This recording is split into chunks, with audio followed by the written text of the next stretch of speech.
أما بعد أعوذ بالله من الشيطان الرجيم بسم الله الرحمن الرحيم وبالوالدين إحسانا سبحان ربك رب العزة عما يصفون وسلام على المرسلين والحمد لله رب العالمين اللهم صل على سيدنا محمد وعلى آل سيدنا محمد وبارك وسلم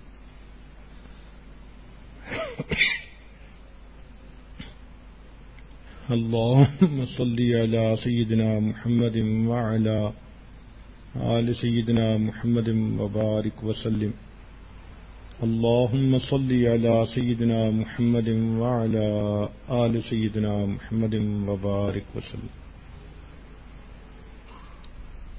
اولاد کی تربیت کے بارے میں جتنا کچھ کہا گیا اس کی تکمیل یہاں ہوتی ہے کہ اولاد کو ماں باپ کے حقوق کے بارے میں بتایا جائے۔ جب دل میں ماں باپ کی عظمت ہوگی تو بچے ماں باپ کی بات کو غور سے سنیں گے اور اس پر عمل کریں گے۔ تو شریعت نے اس پہلو کو بھی خوب اجاگر کیا، ایک اصول بتا دیا۔ مصنف عبد الرزاق میں ہے حدیث مبارک کا ایک چھوٹا سا ٹکڑا کہ جو چاہو کرو، جیسا کرو گے ویسا بھرو گے۔ اس کو کہتے ہیں عدلے کا بدلہ، ٹٹ فار ٹیٹ۔ جیسی کرنی ویسی بھرنی، نہ مانے تو کر کے دیکھ۔ جنت بھی ہے دوزخ بھی ہے، نہ مانے تو مر کے دیکھ۔ تو انسان جیسا کرتا ہے اس کو ویسا ہی اس کا بدلہ ملتا ہے۔ چنانچہ جو بچے اپنے ماں باپ کا احترام کریں گے، فرما برداری کریں گے، ان کے اپنے بچے بڑے ہو کر ان کی فرما برداری کریں گے۔ چنانچہ حاکم نے ابو ہریرہ رضی اللہ عنہ سے روایت کی، نبی علیہ السلام نے فرمایا، تم دوسروں کی عورتوں سے پاک دامنی کا معاملہ کرو، تمہاری عورتیں پاک دامن رہیں گی، اور تم والدین کے ساتھ حسن سلوک کرو گے تو تمہارے بچے تمہارے ساتھ حسن سلوک کریں گے۔ چنانچہ والدین کے حسن سلوک کو شریعت نے اتنا درجہ دیا کہ ابن ماجہ کی روایت ہے، ابو حمامہ رضی اللہ تعالیٰ عنہ فرماتے ہیں، ایک شخص نے نبی علیہ الصلوۃ والسلام سے پوچھا، اے اللہ کے نبی صلی اللہ علیہ وسلم، اولاد پر والدین کے کیا حقوق ہیں؟ تو نبی علیہ السلام نے فرمایا کہ دونوں تمہاری جنت اور جہنم ہیں، یعنی دونوں کو خوش کرو گے تو جنت ملے گی، ناراض کرو گے تو جہنم ملے گی۔ اس حدیث مبارکہ میں والدین یعنی ماں باپ دونوں کا اکٹھا تذکرہ، بعض احادیث میں الگ الگ تذکرہ بھی ہے۔ چنانچہ امام ترمذی رحمۃ اللہ علیہ نے ابن عمر ابن عاص سے روایت کی کہ رضا الرب فی رضا الوالد، کہ تمہارے رب کی رضا تمہاری باپ کی رضا میں ہے، اور رب کی ناراضگی باپ کی ناراضگی میں ہے۔ امام احمد بن حنبل رحمۃ اللہ علیہ روایت کرتے ہیں کہ ماں کے ساتھ وابستہ رہو، کیونکہ الجنت تحت اقدام امہاتکم، جنت ماں کے قدموں کے نیچے ہے۔ ابو ہریرہ عنہ روایت کرتے ہیں، ایک شخص نبی علیہ الصلوۃ والسلام کی خدمت میں حاضر ہوا اور اس نے پوچھا، اے اللہ کے نبی، مجھ پر سب سے زیادہ حق کس کا ہے؟ فرمایا اموں کی، تمہاری ماں کا۔ اس نے دوبارہ پوچھا کہ اس کے بعد میرے اوپر حق کس کا ہے؟ فرمایا تمہاری ماں کا۔ پھر اس نے تیسری دفعہ پوچھا کہ اس کے بعد میرے اوپر حق کس کا ہے؟ فرمایا تمہاری ماں کا۔ اور چوتھی دفعہ فرمایا ثم ابوک، پھر اس کے بعد تمہارے باپ کا۔ یعنی 3 دفعہ میں ماں کا تذکرہ کیا، اور چوتھی دفعہ میں باپ کا تذکرہ کیا تو معلوم ہوا کہ ماں باپ دونوں کے ساتھ حسن سلوک کرنا چاہیے، اور باپ کی نسبت بھی ماں کا درجہ اس میں شریعت نے زیادہ بنایا، اس لیے کہ بچے کی پیدائش میں اور بچے کی پرورش میں زیادہ حصہ ماں کا ہوتا ہے۔ تو دیکھو وہ کتنا کریم پروردگار ہے کہ ماں نے اولاد کی تربیت کے لیے مشقتیں اٹھائیں تو اس کے اجر میں اللہ نے ماں کو نہیں بھلایا، ماں کا اتنا ہی حق اولاد کے اوپر قائم کر دیا۔ امام احمد بن حنبل رحمۃ اللہ علیہ روایت کرتے ہیں، عبداللہ ابن عمر بن عاص رضی اللہ عنہ اس کے راوی ہیں، وہ فرماتے ہیں کہ ایک بوڑھا والد اپنے نوجوان بیٹے کے ساتھ آیا اور نبی علیہ الصلوۃ والسلام کی خدمت میں یہ عرض کیا کہ اے اللہ کے نبی صلی اللہ علیہ وسلم، جب یہ بچہ تھا میں جوان تھا، یہ فقیر تھا اس وقت میں غنی تھا، آج معاملہ الٹا ہو گیا، یہ جوان ہے میں کمزور ہوں، یہ غنی ہے مالدار ہے اور میں فقیر ہوں، یہ میرے اوپر خرچ نہیں کرتا۔ تو اللہ کے نبی صلی اللہ علیہ وسلم نے اس نوجوان کو مخاطب کر کے فرمایا، انت و مالک لابیک، کہ تم اور تمہارا مال تمہارے باپ کی ملک ہے۔ شریعت نے ماں باپ کو اتنا درجہ دیا۔ چنانچہ اگر ایسا کوئی بچہ ہو کہ جس کے والدین غلام ہیں اور وہ بچہ اپنے والدین کو آزاد کروائے تو شریعت کی نظر میں یہ بہت بڑا درجہ نیکی کا ہے۔ امام ترمذی رحمۃ اللہ علیہ فرماتے ہیں کہ لا یجزی ولد والدا الا ان یجدہ مملوکا فیشتریہ فیعتقہ، کہ کوئی بیٹا باپ کو بدلہ نہیں دے سکتا سوائے اس کے کہ باپ غلام ہو، بیٹا اس کو خریدے اور پھر آزاد کر دے۔ اس لیے اولاد اور ماں باپ کے درمیان محبت کا ایک تعلق شریعت نے قائم کیا۔ فطری طور پر والدین اولاد سے محبت کرتے ہیں اور فطری طور پر اولاد ماں باپ سے محبت کرتی ہے۔ یہ ایکویشن وہاں بگڑتی ہے جہاں ہم شریعت کی خلاف ورزیاں کرتے ہیں، ماں باپ اولاد کو اگنور کرتے ہیں، پھر گڑبڑیں ہوتی ہیں۔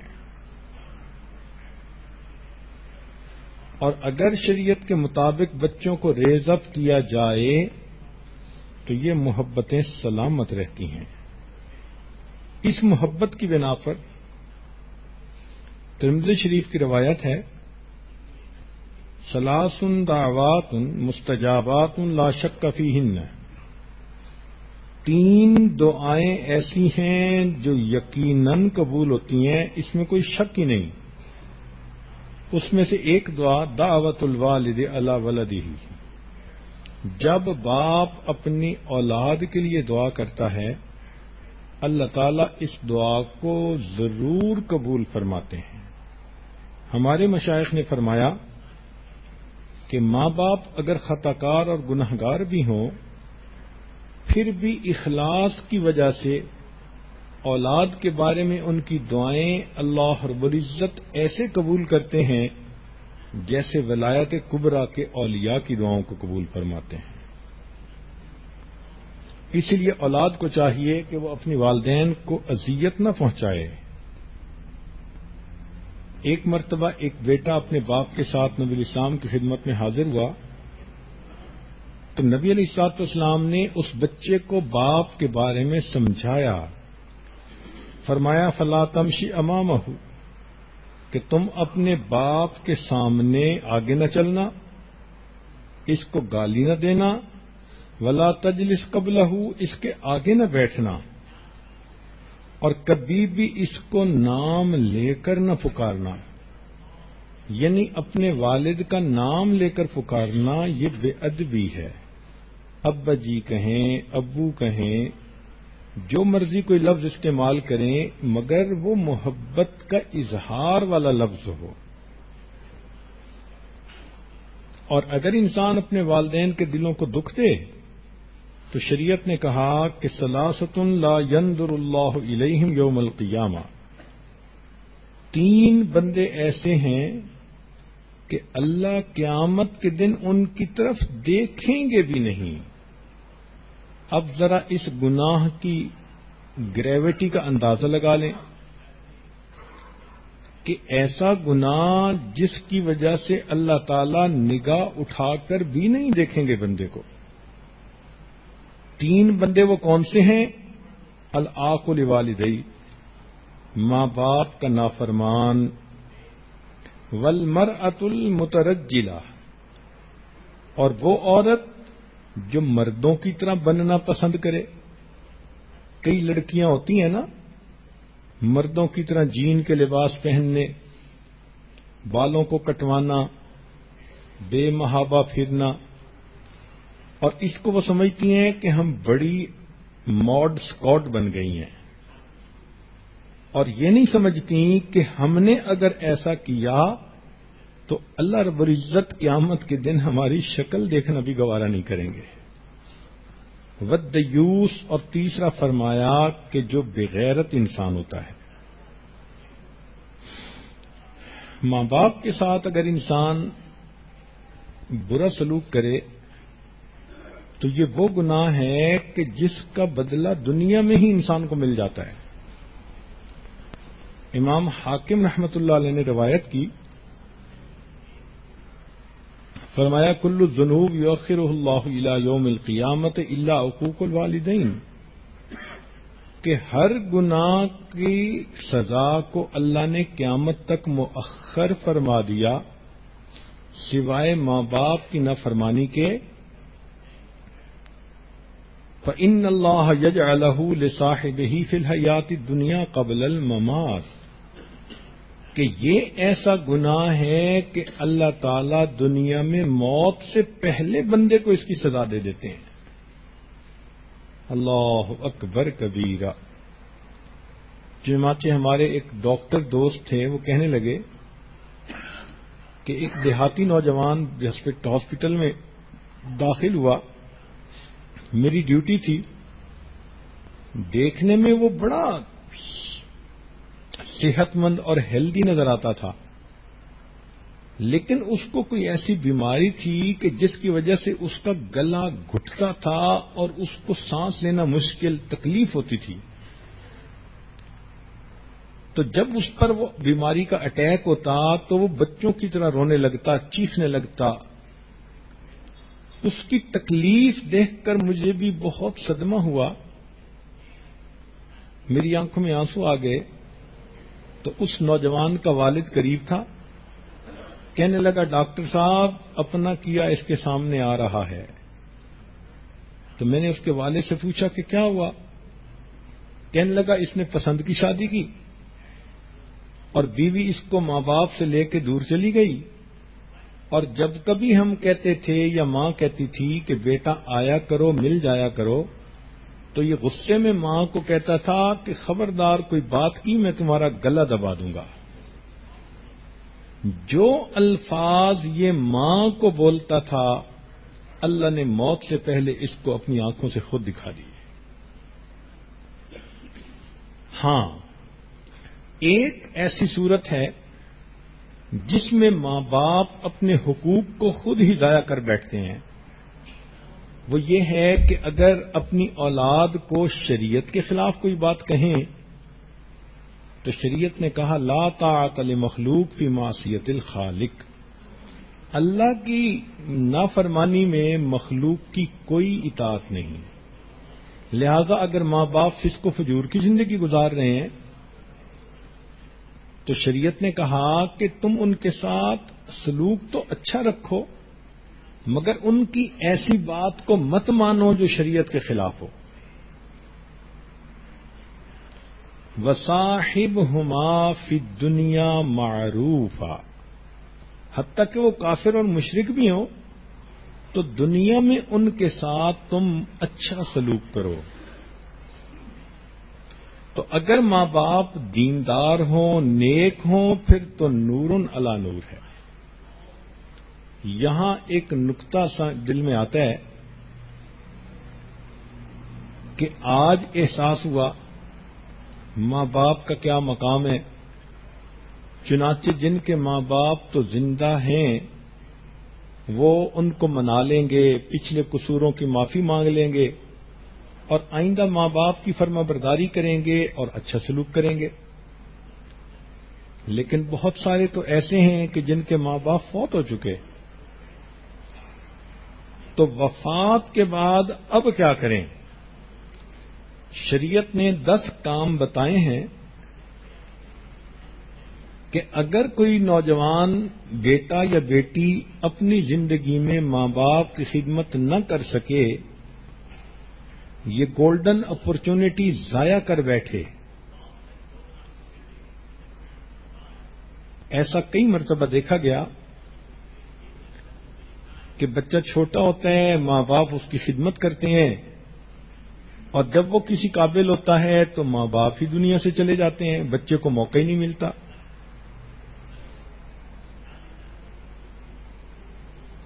عمر بھر تیری محبت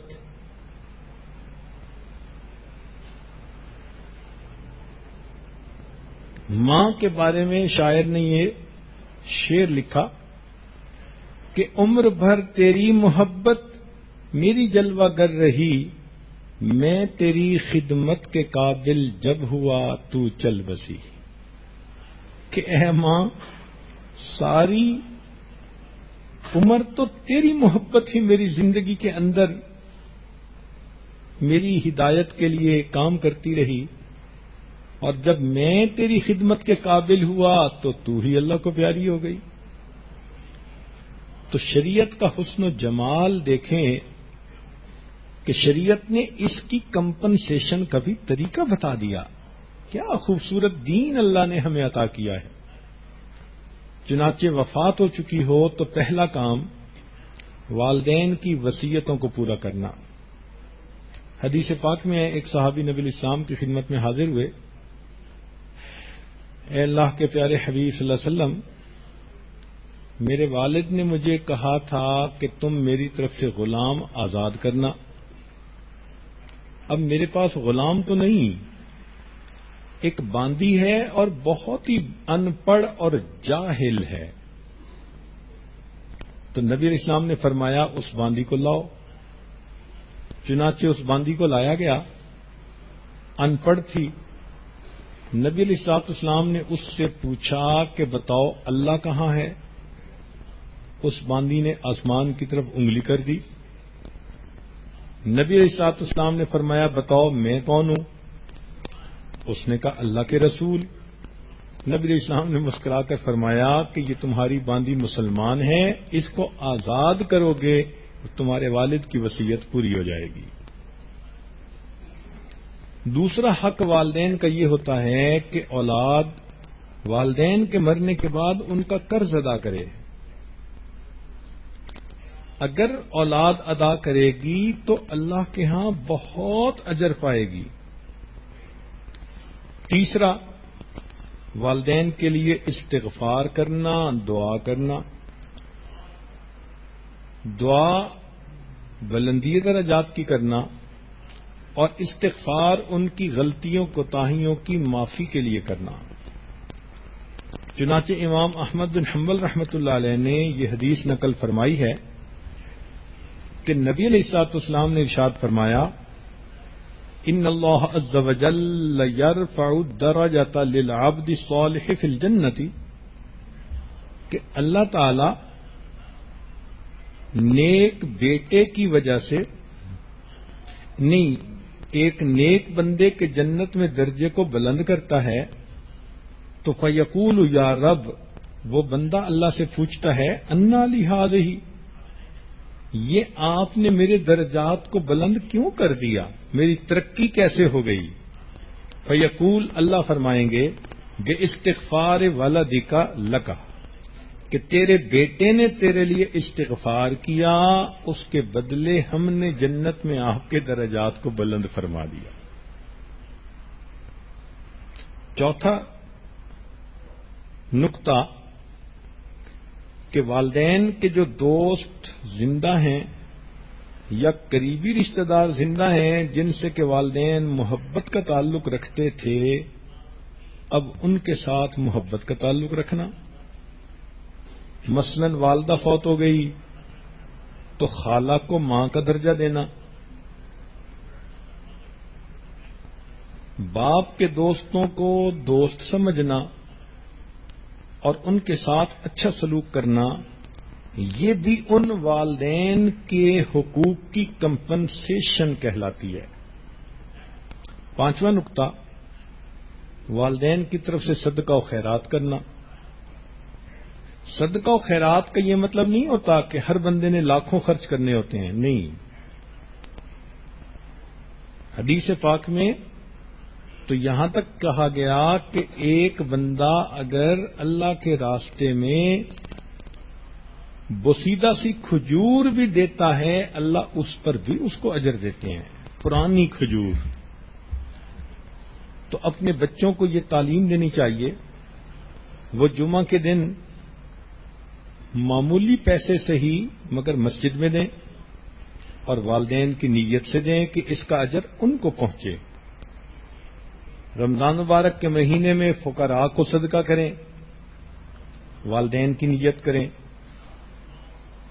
تو وقتاً فوقتاً صدقہ و خیرات کرتے رہیں، مقدار کو مت دیکھیں. اخلاص کے ساتھ اگر آپ دیں گی تو اللہ تعالیٰ آپ کے صدقے کو اس طرح پالیں گے جس طرح لوگ اپنے جانوروں کو پالتے ہیں. چھٹا نقطہ، اگر اللہ تعالیٰ بندے کو استطاعت دیں، والدین فوت ہو چکے تو ان کی طرف سے حج اور عمرے کی کثرت کرنا. نبی علیہ السلام نے فرمایا ایک صحابی کو کہ تم اپنے باپ کی طرف سے حج کرو واعتمر اور ان کی طرف سے عمرے کرو. ساتواں نقطہ کہ مرحوم والدین کی خوشی کے لیے اعمال صالحہ میں جلدی کرنا.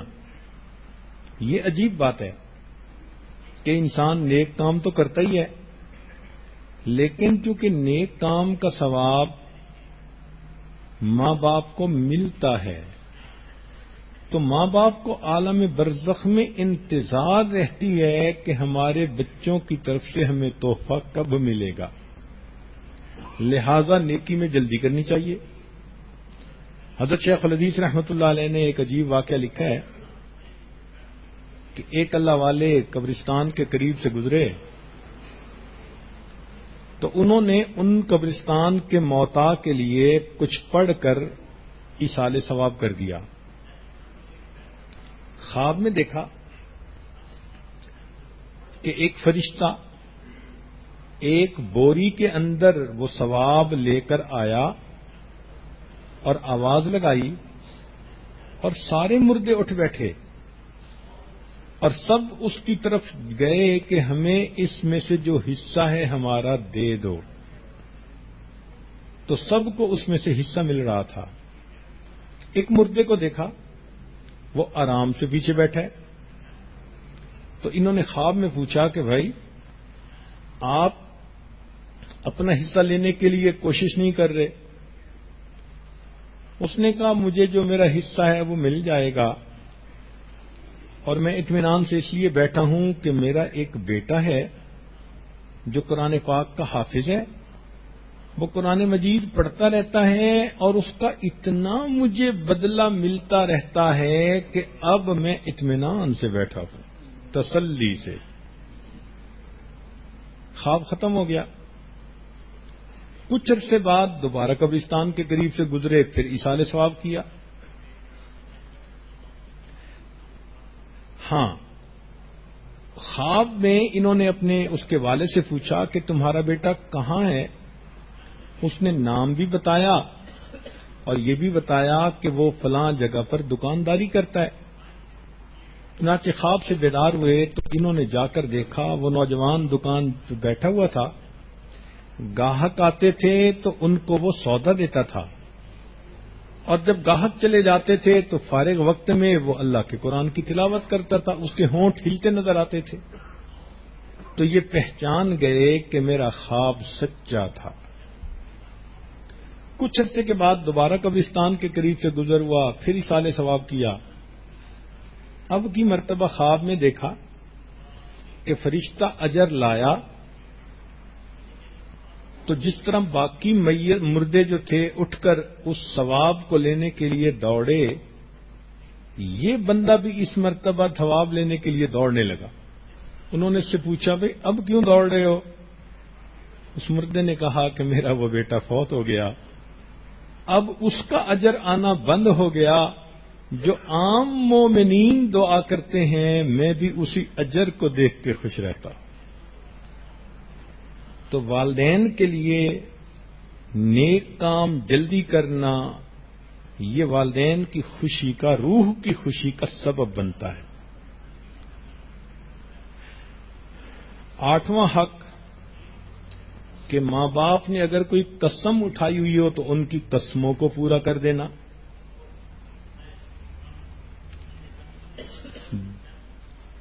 9واں حق والدین کی طرف سے نفلی روزہ رکھنا.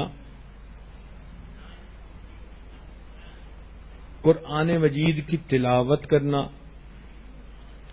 اور 10واں حق کہ مردوں کے لیے والدین کی قبور کی زیارت کرنا، چونکہ عورتوں کو نبی علیہ الصلوۃ والسلام نے قبرستان میں جانے سے روک دیا، اور یہ نبی علیہ الصلوۃ والسلام کا امت پر احسان ہے.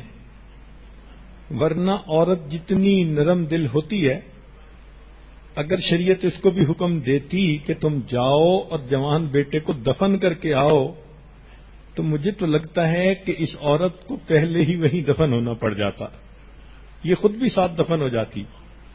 یہ تو اللہ نے مردوں کو دل دیے ہیں، کتنے محبت کے رشتے ہوتے ہیں، اپنے ہاتھوں سے نہلاتے ہیں، کفناتے ہیں اور کندھوں پہ اٹھا کے قبرستان میں دفن کر کے آ جاتے ہیں.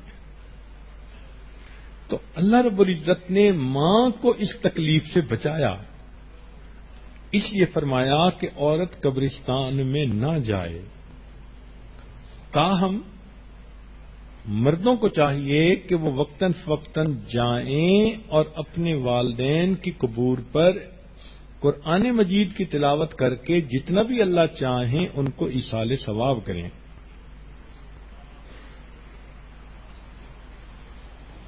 شریعت نے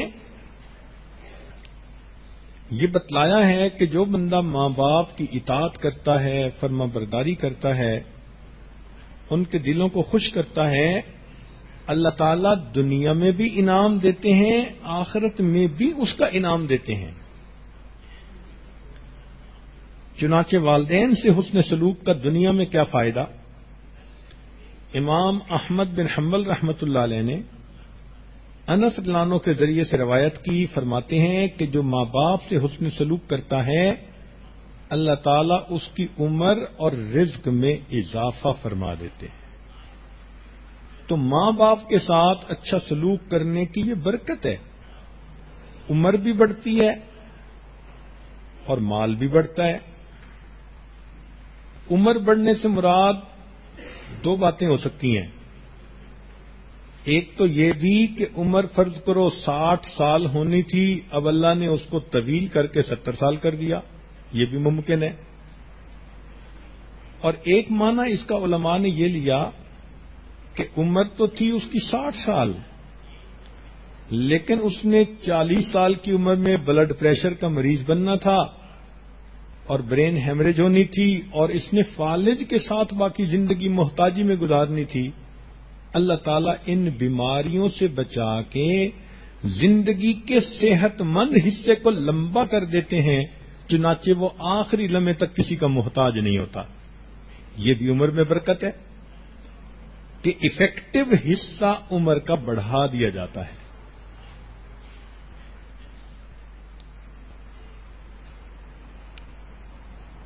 اور ایک فائدہ یہ کہ کہ ماں باپ کا دل خوش کرنے سے انسان کے دنیا کے گناہوں کا کفارہ ہو جاتا ہے۔ چنانچہ امام ترمذی رحمۃ اللہ علیہ نے ابن عمر لانو سے روایت کی کہ ایک آدمی نبی علیہ السلام کے پاس آیا، اے اللہ کے نبی صلی اللہ علیہ وسلم مجھ سے بڑا گناہ ہو گیا۔ تو نبی علیہ السلام نے فرمایا تمہاری والدہ زندہ ہے؟ جی اللہ کے نبی والدہ زندہ ہے۔ فرمایا جاؤ والدہ کے ساتھ حسن سلوک کرو اور اس سے دعا کرواؤ، تمہاری ماں کی دعا کی وجہ سے اللہ تمہارے گناہ کو معاف کر دیں گے۔ تو دیکھیے ماں باپ کی دعا پر اللہ تعالیٰ بندے کے گناہوں کو معاف بھی فرماتے ہیں اور جنت میں اللہ تعالیٰ داخلہ جلدی فرماتے ہیں۔ چنانچہ حدیث پاک میں ہے کہ نبی علیہ الصلوۃ والسلام نے فرمایا کہ جب میں جنت میں داخل ہوا تو مجھے پڑھنے کی آواز آئی، تو میں نے پوچھا یہ کس کی آواز؟ تو بتایا گیا کہ یہ وہ نوجوان ہے جو آپ کے ساتھ ساتھ جنت میں داخل ہوا۔ میں نے پوچھا کون؟ کہنے لگے حارثہ بن نعمان۔ میں نے فرشتے سے پوچھا اس کا کیا عمل تھا؟ اس نے کہا کہ یہ اپنی ماں کا بہت فرما بردار تھا۔ تو دیکھیے جو ماں باپ کا فرما بردار ہوگا وہ جنت میں نبی علیہ السلام کے ساتھ داخل کیا جائے گا۔ یہ تو دنیا اور آخرت میں اس کے فائدے ہوئے۔ اب شریعت نے تو درجہ ماں باپ کا یہاں تک کہا کہ فرض کفایہ میں ماں باپ کو فوقیت دو۔ ایک طرف فرض کفایہ ہے اور دوسری طرف ماں باپ ہیں تو ماں باپ کو تم فوقیت دو، ان کی بات کو مانو۔ چنانچہ توجہ سے بات سنیے کہ جہاد میں جانے پر ماں باپ کی خدمت کو فوقیت۔ حاکم نے جاہمہ رضی اللہ عنہ سے روایت کی، انہوں نے کہا اللہ کے نبی صلی اللہ علیہ وسلم میں جہاد میں جانا چاہتا ہوں مگر والدین نے اجازت نہیں دی۔ نبی علیہ السلام نے فرمایا جاؤ تم اپنی والدہ کی خدمت کرو۔ گویا نبی علیہ الصلوۃ والسلام نے ان کو واپس ماں باپ کی خدمت کے لیے بھیج دیا۔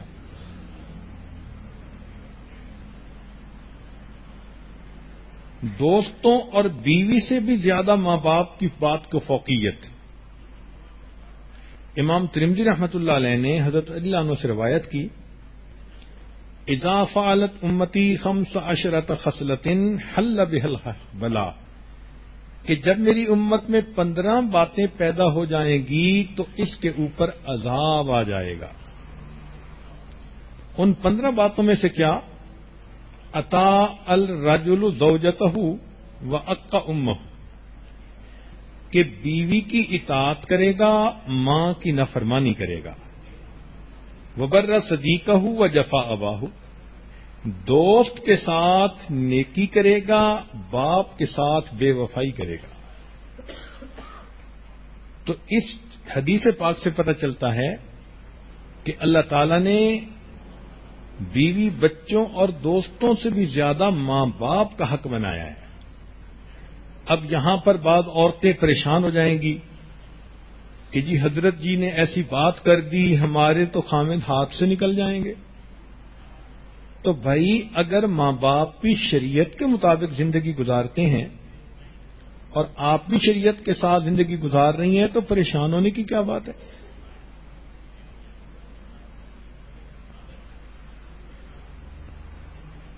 وہ عورتیں جو سمجھتی ہیں کہ ہم بیوی ہیں، ہماری وجہ سے ہمارا خامند ماں باپ کو چھوڑ دے، وہ بے وقوف ترین عورتیں ہوتی ہیں۔ ان کو شریعت کی سمجھ نہیں ہوتی۔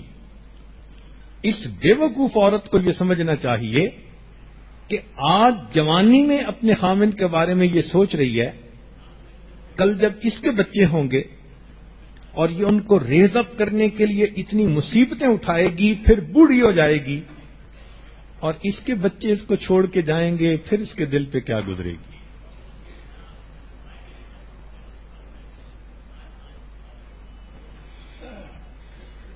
شریعت نے کہا، سیدہ عائشہ صدیقہ رضی اللہ تعالی عنہا راویہ ہیں کہ امام احمد بن حنبل رحمۃ اللہ علیہ نقل کرتے ہیں کہ ام المومنین نے فرمایا کہ عورت پر سب سے زیادہ حق اس کے شوہر کا، یعنی نکاح ہونے کے بعد عورت پر سب سے زیادہ اہمیت والا حق اس کے شوہر کا ہوتا ہے، اور فرمایا مرد کے اوپر سب سے زیادہ اہم حق اس کی ماں کا۔ شریعت نے تو یہاں تک کہا کہ اگر نفلی حج کرنے ہوں تو ماں باپ کی خدمت کو تم اس کے اوپر فضیلت دو۔ چنانچہ ابو ہریرہ رضی اللہ عنہ اپنی والدہ کی زندگی میں ان کی خدمت میں ہی مصروف رہے، والدہ کی وفات کے بعد حج پر تشریف لے گئے۔ ہاں اگر والدہ خود بھی جانا چاہے اور بندے کو حج پہ بھی ماں کی خدمت کا موقع ملے تو نور علی نور ہے۔ ماں باپ کے حق کو اللہ نے اولاد کے حق پر بھی فضیلت عطا فرمائی ہے۔ چنانچہ عبداللہ ابن عمر رضی اللہ عنہ نے روایت کی کہ 3 آدمی بنی اسرائیل کے سفر پر نکلے، ایک غار کے اندر پھنس گئے، چٹان منہ پہ آ گئی، تو انہوں نے اپنے اپنے عمل اللہ کے سامنے پیش کیے۔ ان میں سے ایک نے یہ عمل پیش کیا کہ میں بکریاں چراتا تھا، شام کو جب بکریاں گھر آتی تو میں ان کا دودھ نکالتا تو پہلے ماں باپ کو پیش کرتا تھا، بعد میں بچوں کو پلاتا تھا۔ اس کا یہ عمل اللہ کو ایسے پسند آیا کہ اس چٹان نے اس غار کے منہ کو کھول دیا۔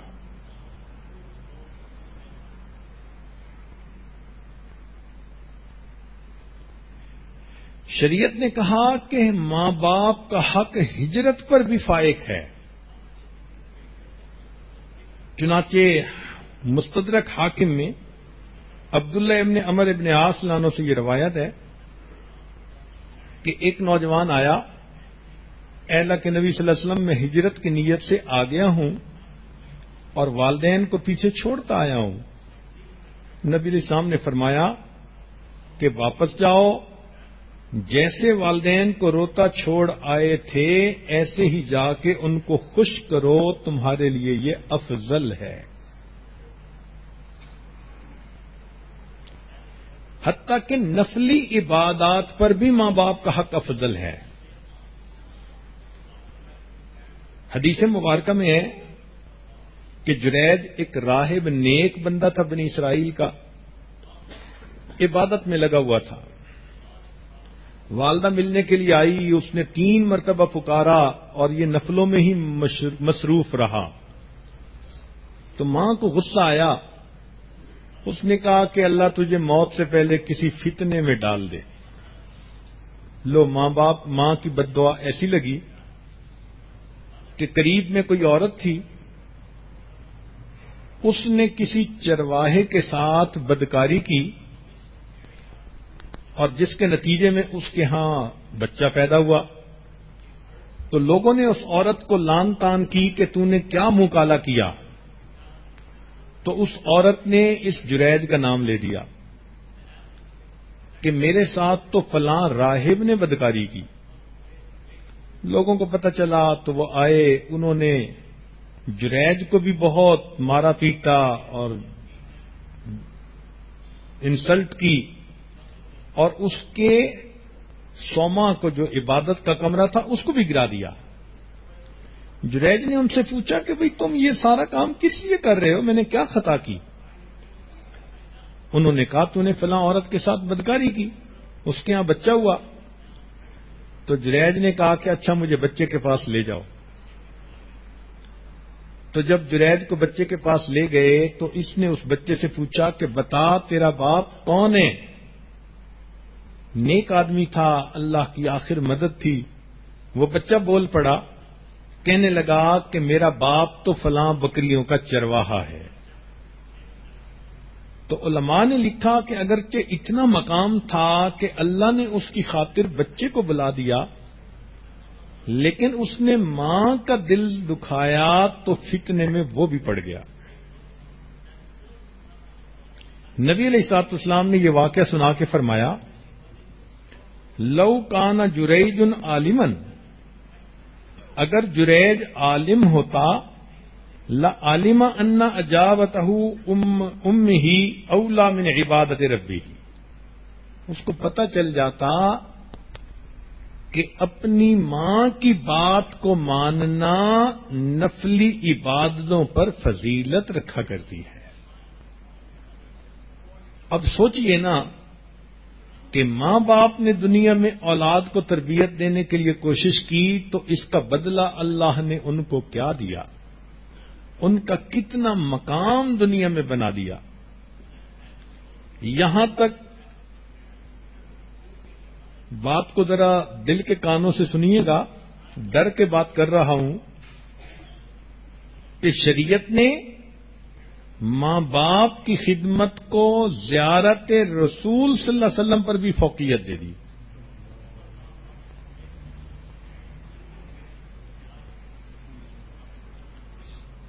چنانچہ امام مسلم رحمۃ اللہ علیہ نے اسید بن جابر رضی اللہ عنہ سے روایت کی